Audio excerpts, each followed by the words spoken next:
You know those moments when someone accidentally tells the truth in Parliament and their boss looks pale-faced like their soul just popped out and up and floated away? Well, that happened. Meet Louise Higgins-Whitten, a government health official who, bless her, decided to answer a question honestly. She said this.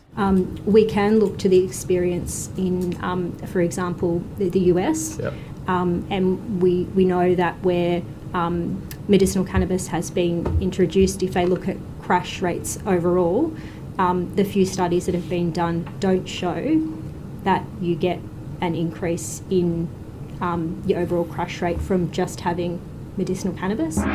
That's right, she said it out loud, on the record. Studies that have been done don't show that you get an increase in your overall crash rate. You could practically hear her boss, Bernard Carlin, die a bit inside, because instead of facts, Bernard seems to prefer what we call in the biz, vibes. Bernard wasn't having it. Louise was out here dropping data and Bernard wanted dogma. He gave minimal facts and maximum opinion. You know, the classic bureaucratic special. But here's the kicker. Louise was absolutely right. If you look at the data from the US, where medicinal cannabis has been legal in dozens of states, there's no increase in road crashes or fatalities. Let me repeat that, no spike in crashes. So why do some people here act like giving sick people medicine is the same as giving teenagers a go-kart and a six-pack?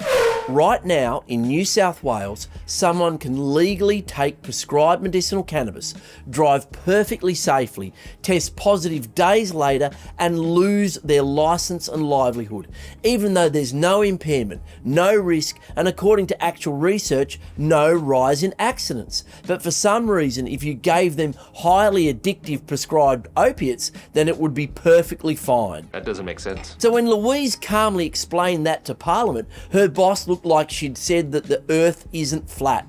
And that, my friends, is the problem. The system doesn't want data, it wants fear. Facts don't care about your politics, but they should shape policy. So props to Louise for saying what we all know, evidence matters. And if the New South Wales government wants to act like a grown-up, maybe we should stop punishing patients and start listening to science. After all, Chris Mintz wants adults to be adults. We'll come back to that one.